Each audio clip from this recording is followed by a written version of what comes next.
नई सुबह web radio आपके दिल की आवाज।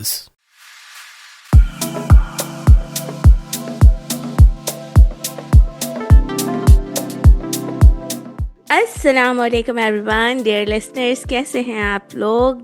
And a very warm welcome to all our beautiful listeners around the world. You are tuned into Nai Subha Web Radio, where every new day begins with a new voice, new story, and a new spark of hope. I'm your host RJ Arsh, and this is Discipline Diaries, a space where you explore real journeys, real emotions, and the real courage it takes to find your voice. So here we have to welcome our co-RJ RJ तरहा। अस्सलाम वालेकुम, कैसे हैं आप? वालेकुम अस्सलाम, अल्हम्दुलिल्लाह मैं बिल्कुल ठीक ठाक खैर आफियत से हूँ और उम्मीद है आप भी खैरियत से होंगी। साथ ही साथ उम्मीद ये करते हैं कि हमारे लिसनर्स जो हैं वो भी तमाम ही खैरियत से होंगे और अभी अपनी ज़िंदगी को एंजॉय कर रहे होंगे यकीनन। अच्छा, पीर का दिन और रात के 9 बज चुके हैं। बिल्कुल हफ्ते का एक और मसरूफ़ दिन जो है, बल्कि सबसे पहला मसरूफ़ दिन जिसका आगाज़ हो गया और वो दिन मुकम्मल हो चुका है। आइंदा आने वाले दिनों की खासी तैयारी है। माह मुबारक शुरू होने वाला है। अल्लाह ताला हम सबको तौफीक अता फरमाए कि हम सब उसका असल मकसद जो है उसको हासिल कर सकें। और इस वक्त डिसिप्लिन डायरी आप लोग सुन रहे हैं, आरजे तलहा और आरजे अर्श के साथ सुन रहे हैं। यकीनन सुन के अच्छा लगता होगा आपको। आपके फीडबैक्स हमें बता रहे होते हैं और आपके फीडबैक्स सुनकर पढ़कर बहुत अच्छा लगता है। अच्छा, आप अभी किस तरीके से फीडबैक दे सकते हैं हमारे व्हाट्सएप नंबर पर जो कि है 033086000072। और इसके साथ ही अगर फेसबुक पेज बताऊं नई सुबह को, तो नई सुबह इंस्टीट्यूट के नाम से नई सुबह का फेसबुक पेज है जो कि आप सर्च करेंगे www.facebook.com/नई सुबह इंस्टीट्यूट। ये आप सर्च करेंगे, नई सुबह का पेज आ जाएगा। आप विजिट करेंगे, लाइक करेंगे, कमेंट करेंगे, शेयर करेंगे और फॉलो भी करेंगे इंशाल्लाह। बिल्कुल जनाब, do follow us and wherever you are right now, in your cars, at your home, or on a late night walk, or quietly listening to your headphones, take a deep breath with us and because for the next few hours, this is more than just a radio show. This is a journey towards confidence, courage, and finally become the voice you have always been.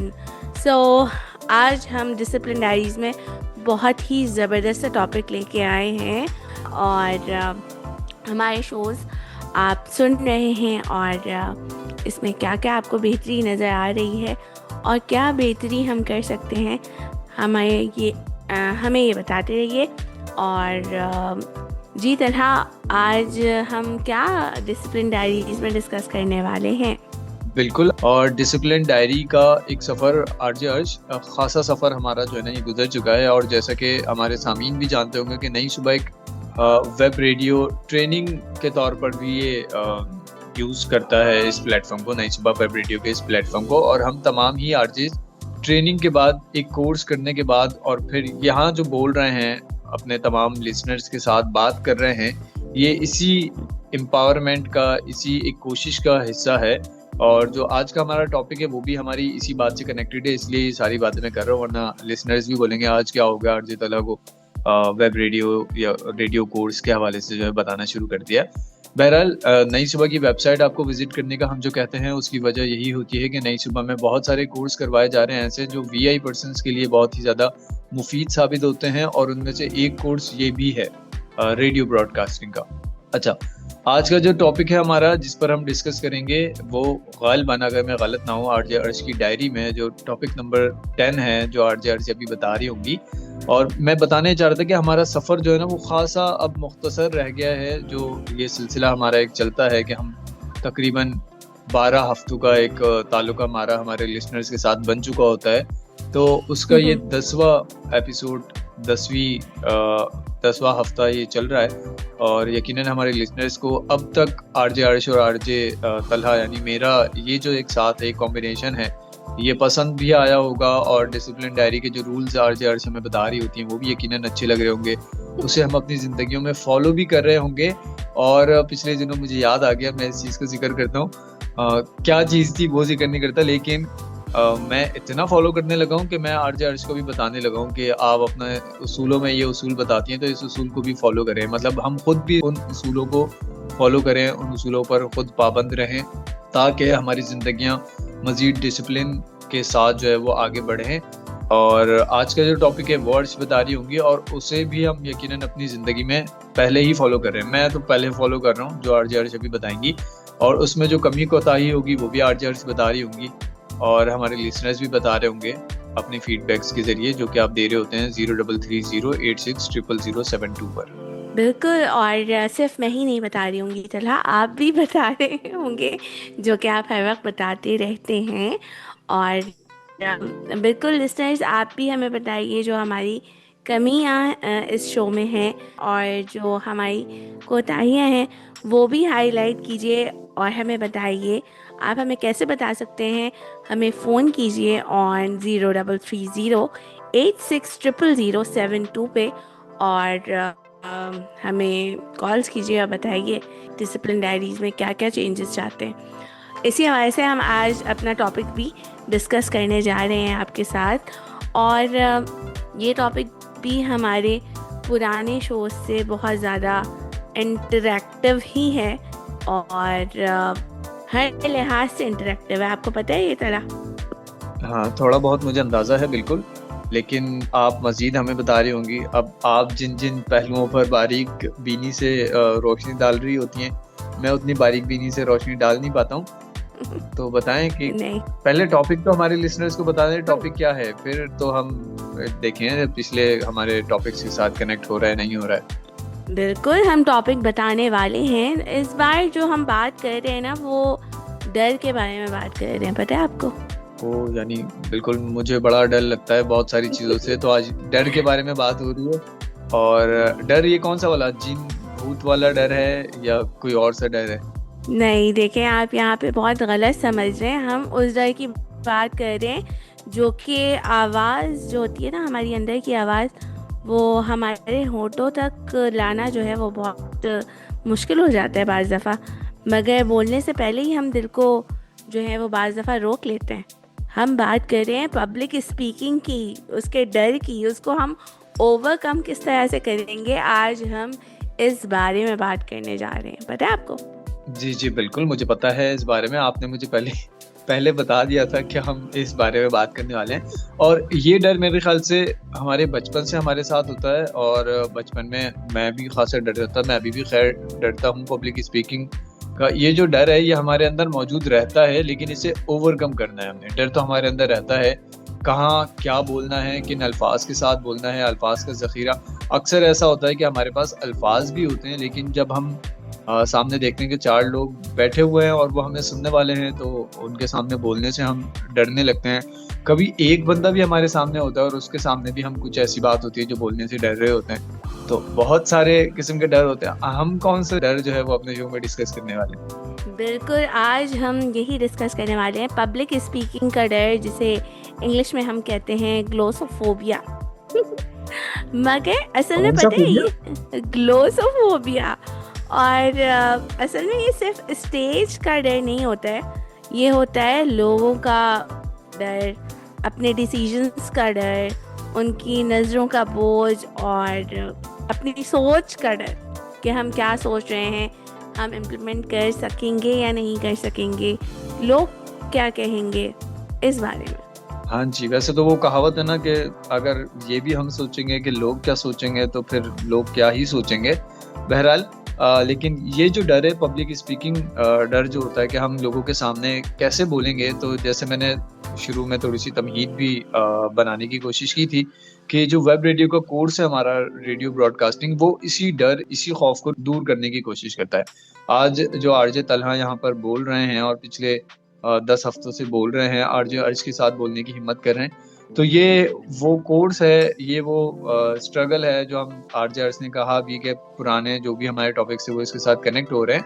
ये भी होता है ना। अच्छा अर्ज, हम जो बात करेंगे, एक डर ये भी होता है कि हम ख़वातीन के सामने कैसे बोलेंगे। जैसे अगर हम रेडियो पे शो कर रहे हैं और मुझे फीमेल को आरजे मिल गई हैं, तो मैं फीमेल को आरजे के साथ कैसे बोलूँगा, मुझे शर्म आती है बोलने में या मैं बोलने में हिचकिचाता हूँ, तो ये खासे डर होते हैं। अच्छा, इसी तरीके से और एक और डर जो मैं बताऊं, मैंने ये तमाम डर ही फेस किए हैं। अगर मैं अपने लिसनर्स को बताऊं, अक्सर ऐसा होता है कि जब कभी हम बोलते हैं तो कुदरती तौर पे अल्लाह ताला की तरफ से हमारे बोलने में लुकनत होती है, या थोड़ा सा हम अटक के बोलते हैं, या कुछ अल्फाज की अदायगी गलत हो जाती है। जो पब्लिक स्पीकिंग डर की जो हम बात कर रहे हैं, कि ये जो खौफ हमारे अंदर पैदा हो जाता है, और ये मेरे ख्याल से डिसिप्लिन हमारे बचपन से अगर हमारी जिंदगियों में बनाया जाए इस टॉपिक को लेकर, बहुत सारे स्किलफुल मेल हो गए, फीमेल्स हो गए, लेकिन वो ये जो डर होता है ना कि हमने बोला और गलत बोल दिया, ये बोलते हुए हमसे कुछ गलती हो गई, तो आसपास के लोग मजाक उड़ाते हैं, आसपास के लोग हंसना शुरू होते हैं।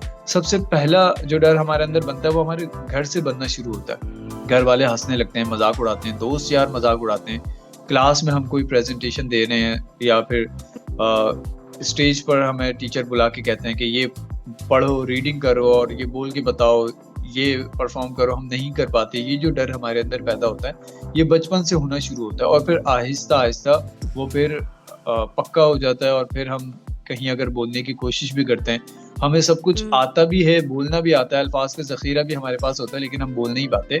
उसकी वजह ये होती है कि लोग जो हैं वो क्या बोलेंगे, लोग क्या सोचेंगे। वही बात है ना तला के कुछ तो लोग कहेंगे, लोगों का काम है कहना, तो लोगों को कहने दीजिए और आप आगे बढ़ते रहिए। जबरदस्त, क्या ही बात है। आज तो मतलब लोगों के ऊपर इतने जुमले आ रहे हैं, ये जो लोग होते हैं उन्हीं की वजह से रोग होते हैं, तो लोगों पे तो फिर पूरी बुक बनाई जा सकती है। डिसिप्लिन डायरी में आज ऐसे ही है। असल में हम लोगों को खुद रोग बना रहे होते हैं। हम ओवर थिंकिंग कर करके कि लोग क्या कहेंगे, लोग ऐसा सोचेंगे, लोग वैसा सोचेंगे। भाई वो करें जो आप सोच रहे हैं, वो करें जो आप करना चाहते हैं। लोग तो आप जब अच्छा भी करेंगे तो भी आपको क्रिटिसाइज़ करेंगे, आप बुरा भी करेंगे तो भी आपको क्रिटिसाइज़ करेंगे। तो मैं ये नहीं कहती कि लोगों को बिल्कुल ही नज़रअंदाज कर दें। उसमें कुछ लोग ऐसे भी होते हैं जो वाकई में आपकी प्रोग्रेस देखना चाहते हैं। और वही बात मैं फिर दोहराऊँगी कि तनक़ीद को बराए इस्लाह लीजिए, तनक़ीद बराए तनक़ीद ना कीजिए। हम अक्सर बच्चों में भी यही कर रहे होते हैं कि बच्चे बाज़ दफ़ा, वही बात है ना तला कि हमने अपनी लाइफ को इतना बिज़ी कर लिया है कि बच्चे हमसे कोई बात डिस्कस कर रहे होते हैं तो कुछ माएँ और फादर्स भी जो होते हैं वो यही कह रहे होते हैं कि अभी रुक जाओ, अभी बात नहीं करना, अभी चुप हो जाओ, 2 सेकंड के लिए चुप हो जाओ।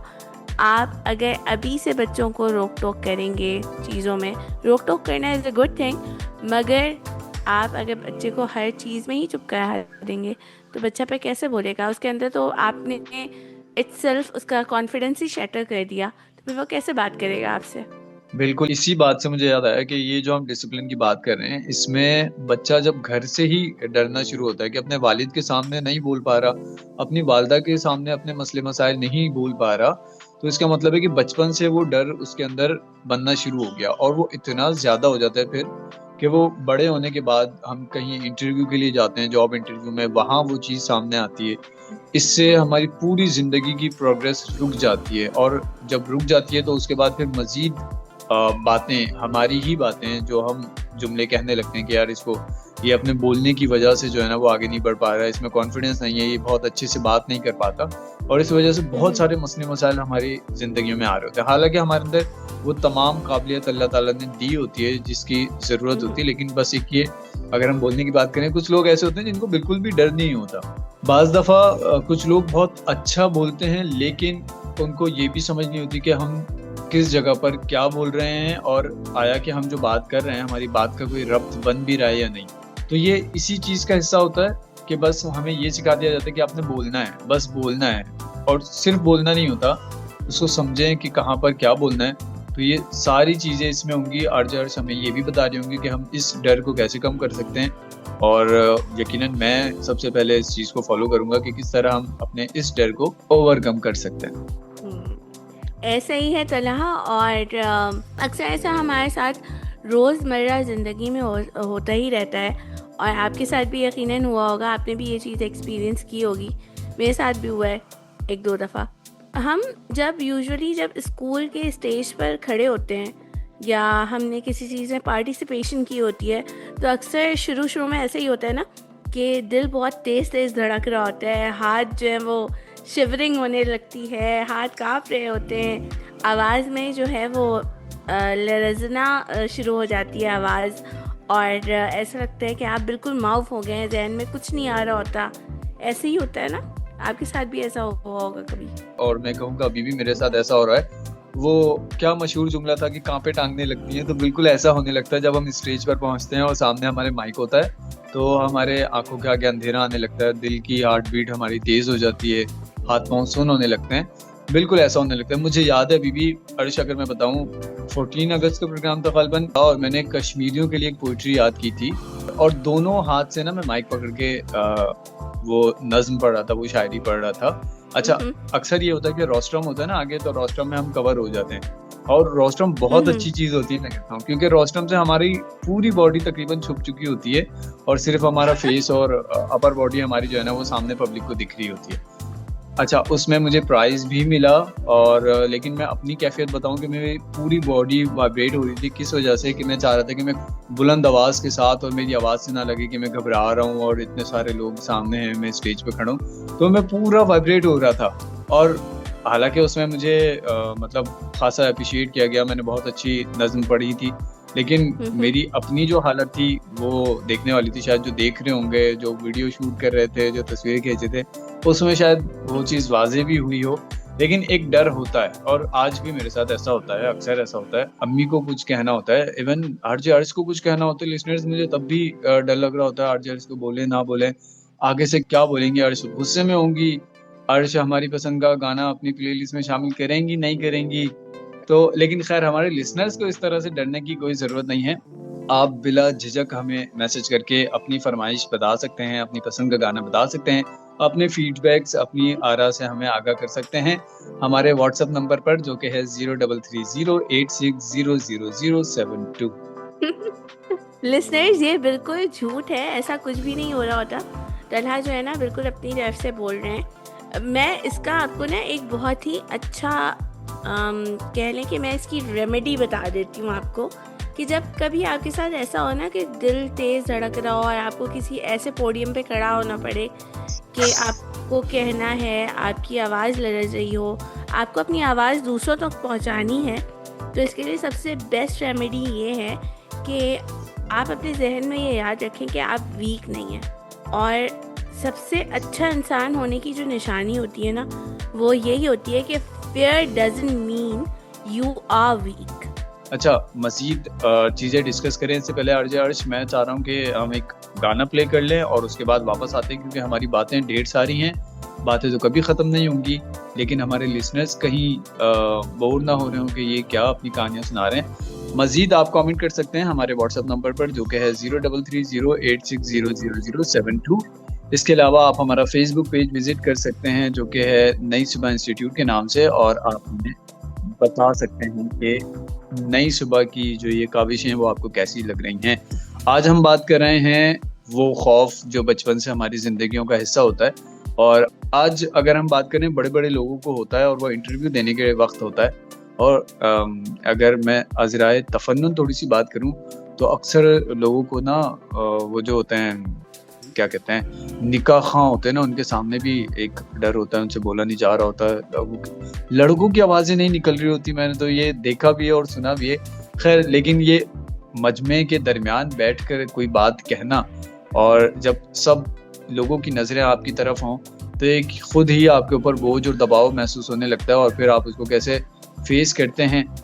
मतलब सिर्फ ये निकाह खां के सामने वाला फेस करना नहीं, हर जगह पर, कहीं आप इंटरव्यू पे जा रहे हैं या वेब रेडियो पर शो करना चाह रहे हैं, ये इन तमाम ही किस्म के जो खौफ हैं, पब्लिक स्पीकिंग जो फेयर हैं, इनको किस तरीके से ओवरकम कर सकते हैं, ये आरजे अर्श हमें बता रही हैं। और अब हम आरजे अर्श की तरफ मूव करते हैं। आरजे अर्श जी बिल्कुल बता रही हूँ मैं, मगर आपको याद है तला कि हमने भी जब मेरा खैर हमने तो क्या, मैंने जब आपके साथ फर्स्ट शो किया था रेडियो ब्रॉडकास्टिंग का, तो मैं भी ऐसी डरी हुई थी। डरी हुई तो नहीं थी आप, लेकिन बहरहाल अगर आप कहती हैं कि डरी हुई, क्योंकि हमें सामने वाले को तो नहीं पता चलता कि वो सामने वाला डरा हुआ है, क्या मसला है। हमें ये लगता था कि अर्श जो है वो मतलब खुल के नहीं बोल रही हैं, अर्श पता नहीं कुछ अनकंफर्टेबल हैं, या उनके पास अल्फाज का ज़ख़ीरा नहीं है। हमें ऐसा लगता है कि सामने वाला जो है वो मतलब कंफ्यूज हो रहा है क्या हो रहा है, लेकिन वो अर्श बता रही कि अर्श डरती थी। आप देखें अर्श कैसे बोल रही हैं, लगता है डरती थी ये। बिल्कुल ऐसे ही था। और ये तो देखें आप लोगों की कोऑपरेशन है। वही बात है ना कि आपके को-आरजेज़, आपके साथ लोग, आपका टीम वर्कर्स इतने अच्छे हों, कि आपके प्रोड्यूसर्स इतने अच्छे हों कि आपको इतना कंफर्टेबल और एडजस्टेबल माहौल दें कि आपको फिर सारे फेयर्स ख़त्म हो जाएं तो क्या ही बात है। फिर आप लोग भी हमारी तरह कोई ना कोई शोज़ कर रहे होंगे, कोई ना कोई डिबेट कर रहे होंगे। बिल्कुल ऐसे ही होगा। और आज हम बिल्कुल सुनना चाहेंगे आपकी आवाज़ में, आपकी ज़िंदगी में कौन सा लम्हा था कि जब आप स्टेज पे गए और आपका दिल कह रहा था कि बस अब यहाँ से वापस भाग जाओ। तो हमें कॉल कीजिए, मैसेज कीजिए 0330860072 पे और हमें बताइए कि वो कौन सा लम्हा था कि जब आप स्टेज से सोच रहे थे कि अब भाग जाना चाहिए, जबकि ऐसा नहीं हुआ और आपने अपने फियर को ओवरकम किया। जी जी जी जी जी जी। अच्छा, मैंने तो बताया बिल्कुल कि मेरे साथ इस तरह का वाक़या हुआ और मैं उस टाइम पे जैसे मैंने बताया, अर्श ने हमारे साथ शेयर नहीं किया। हम चाहेंगे कि आप भी हमारे साथ शेयर करें, हमारे लिसनर्स को बताएं आपके साथ लास्ट टाइम आपको कुछ याद हो कि कौन सा ऐसा लम्हा था जब आपको लगा कि नहीं अब मेरे लिए बोलना मुश्किल है, या फिर बस। मेरे साथ भी बहुत बचपन में भी ऐसा हुआ है। और बाज़ दफ़ा कुछ जगहों पे ऐसा हो जाता है कि हम कुछ चीज़ों के स्ट्रेस की वजह से हम बोल नहीं पा रहे होते हैं या हम बोलना नहीं चाह रहे होते हैं, दिमाग जो है वो बिल्कुल माफ़ हो जाता है। मेरे साथ भी एक ऐसे ही इंसिडेंट हुआ था बचपन में, जब I was selected in a debate competition. और वो मेरा बहुत ही वेरी फर्स्ट डिबेट कंपटीशन था, वो भी उर्दू स्पीच में था। और उस वक्त मैं बहुत नर्वस थी और वही जो आपने कहा ना कि कांपे टांगनी थी, वही वाली सिचुएशन हो गई थी। बिल्कुल ऐसी वाली सिचुएशन हो गई थी, मगर मैंने उसको पता है ओवरकम कैसे किया था। मैंने डीप ब्रीदिंग की, उससे मेरा कॉन्फिडेंस बहाल हुआ और मैंने बहुत अच्छी तरीके से डिबेट जो है वो अपना पूरा डिलीवर किया। And for that I have chosen for next debate competition और मुझे बहुत सारी ट्रॉफीज़ भी मिली। ज़बरदस्त, ये तो बहुत ही अच्छी बात है। और अपने लिसनर्स को बताएं कि डिबेट की बात हो और ख़वातीन पीछे रह जाएं, इसमें तो ऐसा तो मुमकिन नहीं है। लेकिन खैर कुछ ये जो फेयर है इसको ओवरकम करने के तरीके मुझे भी पता है। जो लोग हमें बताते हैं, अच्छा मुझे ना थोड़ा सा फेक लगता है क्यों, लेकिन लोग कहते हैं कि ऐसा ही करना चाहिए कि आप आईने के सामने खड़े होकर आईने से बात की जो भी स्पीच है वो आप आईने के सामने सारी याद करके उसको सुनाएं, अपने आप को सुनाएं, ताकि इससे आपका कॉन्फिडेंस जो है ना वो बिल्ड हो। अच्छा, एक और जो मैंने देखा है लोगों में, लोग सिंगिंग करते हैं और सिंगिंग का खौफ उनका ख़त्म होता है। कुछ लोग होते हैं जो बस हर जगह गा रहे होते हैं, बाइक पे जा रहे होते हैं तो भी गा रहे होते हैं। और ये कम किस तरह उनका होता है, ये ख़त्म किस तरह होता है कि वो शायद वो होते हैं बाथरूम सिंगर होते हैं, वो वॉशरूम में गाना गा रहे होते हैं और मेरे ख्याल से आगे जाके फिर वो सिंगर बन जाते हैं। नहीं पता है, इसके लिए बाज़ दफ़ा जो होता है ना हमारी सोच, वही हमने जो अपने लास्ट शो में डिस्कस किया था कि माइंडसेट को चेंज करना, ग्रोइंग माइंडसेट में आना बहुत ज़रूरी होता है इसके लिए। तो यही बात है कि अपनी सोच को बदल रहे होते हैं और इसमें बाज़ दफ़ा हमारी जो बॉडी लैंग्वेज है उसका भी किरदार बहुत अहम पार्ट प्ले कर रहा होता है। क्योंकि अक्सर ऐसा होता है ना कि स्टेज पे जाने से पहले हम इधर उधर घूम फिर रहे होते हैं, हम स्ट्रेट नहीं खड़े हुए होते हैं, हमारी बॉडी लैंग्वेज जो होती है वो, बाज़ लोग सीधा नहीं खड़े हुए होते, बाज़ जो हैं वो कंधे पीछे और सर ऊंचा करके खड़े हुए होते हैं। ये बॉडी लैंग्वेज भी बहुत मेन पार्ट प्ले करती है, क्योंकि कॉन्फिडेंस पहले आपके अंदर जो होता है ना वो आपकी बॉडी लैंग्वेज से आता है, फिर आपकी आवाज़ में आता है। तो इसके लिए आपकी बॉडी लैंग्वेज का भी अच्छा होना इट्स वेरी इम्पॉर्टेंट। बिल्कुल। और बॉडी लैंग्वेज का अच्छा होने के पीछे एक और चीज़ जो मैं ध्यान दिलाना चाहूँ कि जब हमारी तैयारी मुकम्मल होती है, कहीं भी हम जा रहे हैं किसी भी चीज़ के लिए, अगर हमारा स्पीच कंपटीशन है, अगर हम कहीं इंटरव्यू देने जा रहे हैं, कहीं डिबेट कंपटीशन है, तो हमारा जो होमवर्क होता है वो भी हमारे अंदर जो है ना कॉन्फिडेंस खासा ले आता है। इसके अलावा हमारी जो तैयारी होती है, हमने कौन सा ड्रेस पहनना है ऑफिशियल, अगर हम किसी इंटरव्यू में जा रहे हैं, किसी डिनर में जा रहे हैं, और अगर हमारी तैयारी उस हिसाब से नहीं है, हमारी ड्रेसिंग प्रॉपर नहीं है, हमारी तैयारी पूरी नहीं है, हमारे डॉक्यूमेंट पूरे नहीं है, तो ये भी हमारा कॉन्फिडेंस लूज कर देते हैं और फिर हम सामने बोलने से भी हिचकिचाना शुरू हो जाता है। ऐसा ही होता है, यही बात है ना कि आप बोलते हैं और आपकी आवाज़ जैसे ऐसा लगना चाहिए कि बह रही है, जैसे दरिया अपना रास्ता खुद ढूंढ रहा है और बना रहा है। खैर, इस तरह की आवाज़ें तो ख़वातीन की तारीफ़ों में, ख़वातीन की आवाज़ों की मद में कही जाती हैं कि कोयल जैसी आवाज़ है और इतना सुरीला बोलती है कि ऐसा लगता है कि दरिया बह रहा है।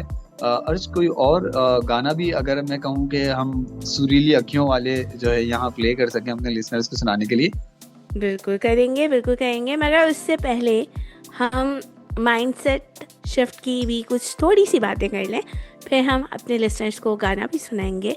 इसके लिए हमें हमेशा ये याद रखना, पता है तलहा, बहुत ज़रूरी है कि लोग आपके अल्फाज याद नहीं रखते हैं, वो आपका एहसास, आपका जेस्चर ज़्यादा याद रखते हैं। और हमेशा ये याद रखिए कि परफेक्ट होने की ज़रूरत नहीं है, रियल होने की ज़रूरत है। हम बाज़ दफ़ा परफेक्ट होने के चक्कर में हम अपनी रियलिटी छोड़ देते हैं कहीं पीछे। हम इतना उस चीज़ को कह लें कि आर्टिफिशियल कर देते हैं कि हमारी पर्सनैलिटी ही कहीं उसके अंदर दब जाती है। ऐसे ही है? बिल्कुल, आपकी बात से मैं अग्री करता हूँ 100%। यही बात है। और your voice doesn't need to be perfect, it's just need to be true. ये बहुत इम्पॉर्टेंट है। अगर आपका पैगाम दिल से निकलेगा तो वो दूसरों के दिल तक ज़रूर पहुंचेगा।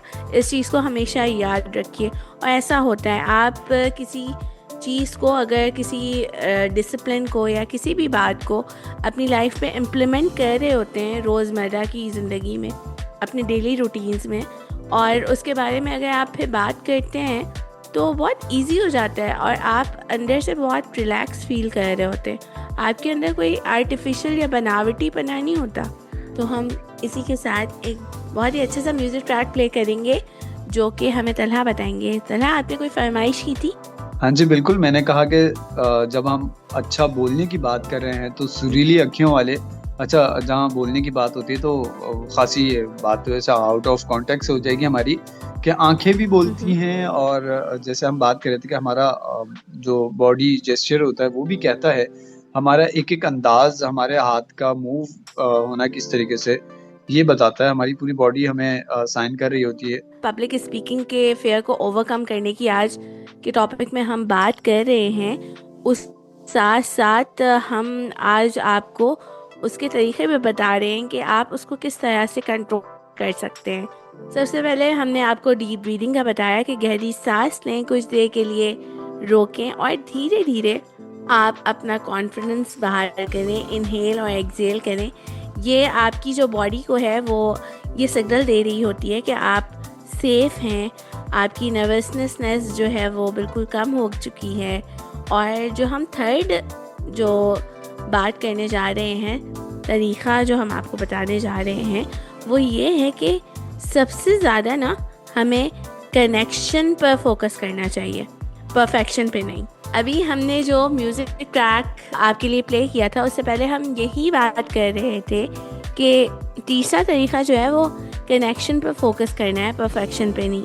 बी रियल, हमेशा ये याद रखें कि बी रियल। ऑडियंस आपके परफेक्ट बोलने का इंतज़ार नहीं कर रहे होते, बल्कि वो सिर्फ ये देखना चाहते हैं कि आप कितना जेन्युइन हैं, आप कितना रियलिस्टिक हैं, आपका पैगाम दिल से आ रहा है या फिर आप सिर्फ ऐसे पोडियम से बैठ के सिर्फ बातें बगा रहे हैं। क्यों तला, ऐसे ही है? बिल्कुल ऐसे ही, आपने सही फरमाया। बस ये छोटी छोटी सी जो प्रैक्टिस होती है ना, वो खुद पर करें, इम्प्लीमेंट करें, खुद पर यकीन रखिए और पॉजिटिव सोच रखिए। आप अपने डर को आहिस्ता आहिस्ता फिर जो है वो ख़त्म कर देंगे। और यही कहूँगी कि हिम्मत से काम लें, अपने ऊपर कॉन्फिडेंस रखें और लोग जो बोल रहे हैं उनको बोलने दें यार। बिल्कुल। अच्छा, इसके साथ ही एक और चीज़ जो मेरे जहन में इस वक्त आई, अर्श इस चीज़ को देखिएगा कि कितना सही है।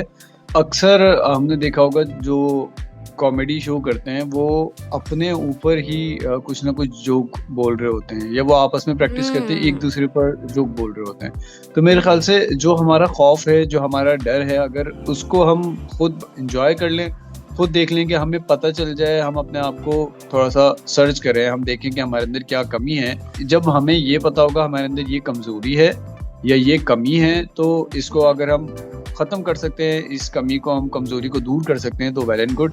और नहीं कर सकते तो फिर जो मैंने देखा, जो अक्सर लोग क्या कहते हैं, फ़नी प्रोग्राम कर रहे होते हैं, तो वो अपनी ही किसी गलती का मजाक उड़ाते हैं ताकि उससे उनका कॉन्फिडेंस लूज नहीं होता, उसी गलती को वो कैश करना शुरू कर देते हैं।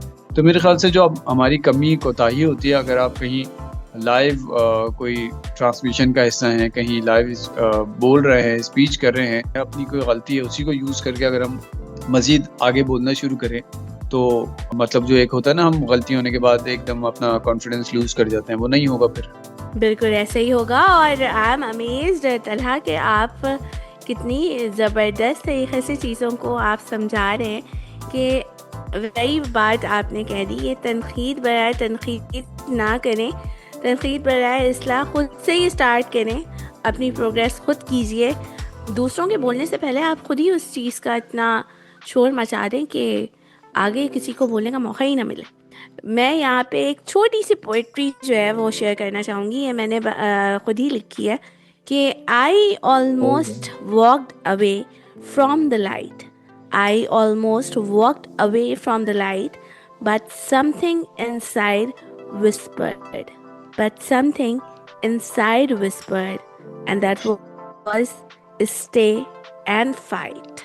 तो बिल्कुल स्टे देयर जहाँ पे भी हैं और स्ट्रगल करते रहिए, फाइट करते रहिए, मंजिल पे पहुँच ही जाएंगे। प्रोग्रेस रखना बहुत इम्पोर्टेंट है, और थक जाएं तो कोई बात नहीं, डिसिप्लिन डायरीज़ को सुनते रहिए, उसके सुनते ही आपकी बहुत सारी चीज़ों में एनर्जी का लेवल बहुत एक्स्ट्रा हो जाएगा और आप फिर से अपने आप को वापस खड़ा करेंगे और प्रोग्रेस करेंगे इंशाल्लाह। इंशाल्लाह ज़बरदस्त। आज आरजे अर्श ने बहुत ही ज़बरदस्त बातें बताई, और ये सारी बातें हम अपने लिसनर्स को तो बता ही रहे थे, लेकिन मेरे लिए खासी फ़ायदेमंद बातें थी, और मैं इन तमाम ही बातों पर अमल करूँगा, और अपना जो ये मेरा पब्लिक स्पीकिंग का जो फेयर है, इसको भी मज़ीद दूर करने की कोशिश करूँगा।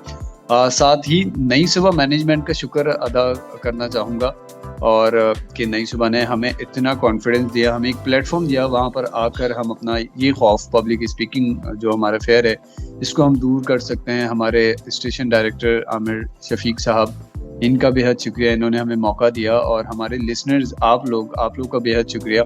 आरजे अर्श का बेहद शुक्रिया एज अ को आरजे साथ बर्दाश्त करने का, और लिसनर्स का इसलिए शुक्रिया कि आप हमें सुनते हैं, हमें सराहते हैं, और आपके सराहने से हमें कॉन्फिडेंस मिलता है, हम मज़ीद आप लोगों के लिए टॉपिक्स लेकर आते हैं और आप लोगों के साथ शेयर करते हैं, डिस्कस करते हैं, और देखें इससे फिर हमारा भी कॉन्फिडेंस बन रहा है, हमें बोलना आ रहा है, हमें अल्फाज का ज़ख़ीरा मिलता है। बहुत सारी बातें ऐसी हैं, अभी अगर हम बोलना शुरू करें तो वो खासा लंबा हो जाएगा। टाइम हमारे शो का तकरीबन मुकम्मल हो चुका है, और अब हमें इजाज़त लेने का जो एक परवाना सा मिलने शुरू हो चुका है कि इजाज़त ले लो, बस अब वक्त पूरा हो चुका है। तो वक्त पूरा होता है तो फिर जाना ही पड़ता है, तो अभी वो वाला वक्त पूरा नहीं हुआ, अभी हमारे शो का वक्त मुकम्मल हुआ है, और इंशाल्लाह नेक्स्ट शो में फिर मुलाकात करेंगे। मैं अपनी तरफ से इजाज़त चाहूँगा, इस उम्मीद के साथ, इस ख्वाहिश के साथ कि आप लोग मुझे अपनी दुआओं में याद रखेंगे, और अपना ख्याल रखेंगे, अपने आसपास के लोगों का ख्याल रखेंगे, दुआओं में याद रखेंगे। मेरी जानिब से अल्लाह हाफिज़। बिल्कुल जनाब, वक्त ख़त्म होता जा रहा है, वैसे जाने का दिल तो नहीं चाहता, मगर क्या करें, ये रिक्वायरमेंट है, और हमें आगे भी और भी शोज़ आप लोगों को सुनाने होते हैं। मैं हूँ आरजे अर्श, और ये हमारा जो प्रोग्राम था वो डिसिप्लिन डायरीज़, सिर्फ यहीं नई सुबह वेब रेडियो पर, और this is me signing off your RJ अर्श। नेक्स्ट शो में फिर मुलाकात होगी इंशाल्लाह, इस उम्मीद के साथ कि आप अपना बहुत ख्याल रखेंगे और अपनी लाइफ में डिसिप्लिन डायरीज़ को ऐड ऑन करते रहेंगे। But before that, please remember, don't fair your voice, just become it. इसी के साथ खुदा हाफिज़। मुझे और हमारे को आरजे तलहा को इजाज़त दीजिए। अल्लाह नेगेबान।